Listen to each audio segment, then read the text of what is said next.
Siguiendo el vídeo anterior, como Pablo conocía a los de Sanedrín, le habían dado su, digamos, su visto bueno para que él era, que eran los saduceos, entonces, pero él es fariseo y lo envían y tiene carta de Sanedrín para perseguir a los judaizantes que creen en Yeshua. Y esto es como una tradición oral. Pablo pertenecía al Sanedrín y esto engarza con que puede perseguir a judaizantes. Pero como pues va y se enamora de alguien y no le hace caso, entonces se pasa al otro bando y entonces ya se convierte al cristianismo. Llegó a Damasco y se pasó al otro bando. En Damasco había 33 sinagogas en el siglo I, y entonces empieza a predicar que Yeshua es el Mesías. Los rabinos, como saben que es judío, y le permiten entrar a las sinagogas, y entonces empieza a predicar que Jesús es el Mesías en todas las sinagogas, y empiezan a haber problemas. Porque claro, los rabinos que son originarios, los que quedan en las sinagogas, ellos solamente creen en Yuhebajé y no en Yeshua, y empiezan a haber problemas. Entonces, al final se tiene que ir porque si no se va se lo cargan. Entonces aparece un predicador que es Yosef el Levita, y va a Tarso y le dice que él también cree que Jesús es el Mesías y que lo que tiene que hacer es contárselo a todo el mundo y convencerle. Y entonces aparece otro que es Bernabé y se llevan a Saúl o a Pablo de Tarso y van por Chipre durante 3 años para intentar convencer a todo el mundo que Jesús es el Mesías. Entonces tenemos que decir que ve Pablo o Saúl de Tarso en las sinagogas de la diáspora. Pues es diferente porque no es lo mismo una sinagoga que está, por ejemplo, en Jerusalén, que es una sinagoga ultra ortodoxa, que están rezando, que no han salido del judaísmo estricto, que una sinagoga que convive con otros grupos de gente de diferentes partes del mundo, digamos que es un poco, es liberal, es diferente. Entonces se pasan por ahí predicando y predican esto.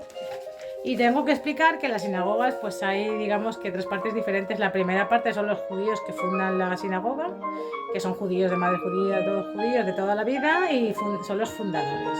Luego están en las partes del medio los prosélitos de justicia, o los Gelek, que son los que se convirtieron pero que no son de madre judía.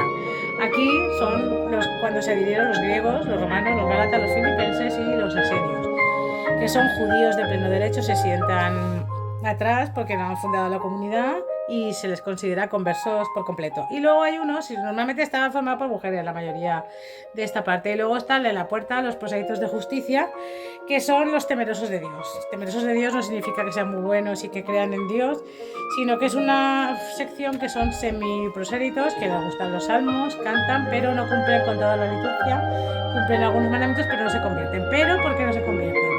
Porque se tienen que circuncidar. Y entonces se les llama, digamos así, como amigos del judaísmo. En aquella época, en el siglo I, la circuncisión era una operación que se hacía por un rabino que se dedicaba a ello, no había anestesia, y luego lo cortaban con una cosa y luego lo chupaba con la boca y lo tiraba. Entonces podías coger una infección y irte al otro barrio. Entonces pues muchos dijeron, sí, yo creo mucho en esto, me gustas tus salmos, me gustas tus calmos, pero tus cánticos, me gustas tus leyes y tal, pero yo no me voy a circuncidar. Entonces ese fue un problema muy grave porque esto hizo que no hubiera que las comunidades judías no se incrementasen. Y entonces, ¿qué pasa? Pues llega Saúl de Tarso, llega Pablo y dice que no, que esto se tiene que cambiar, porque si quieren que haya más gente con ellos, tienen que cambiar, porque no se puede hacer que las mujeres solamente pasen por el mikvé y que los hombres tengan que circuncidarse.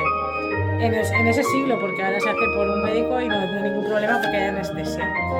Entonces, pues empezaron los judíos, que eran judíos que habían fundado la sinagoga, decían que eso no era posible, que si no cumplían todas las leyes y que no se circuncidaban, que ahí no entraba nadie.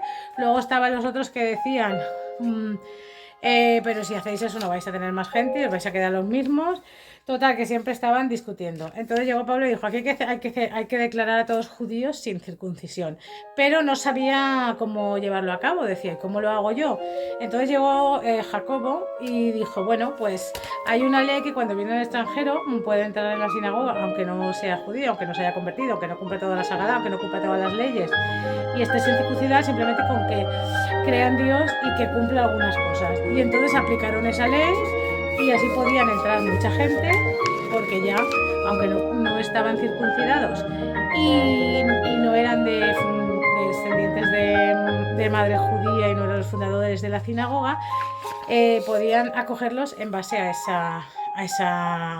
esa ley.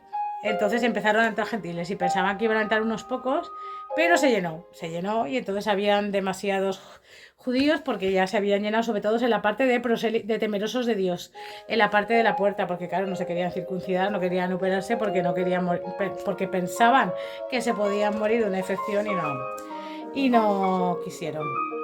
Y esto es un poco la historia de esto. Ahora seguir en el siguiente capítulo os contaré un poco más de cómo va la historia. Dadme un like.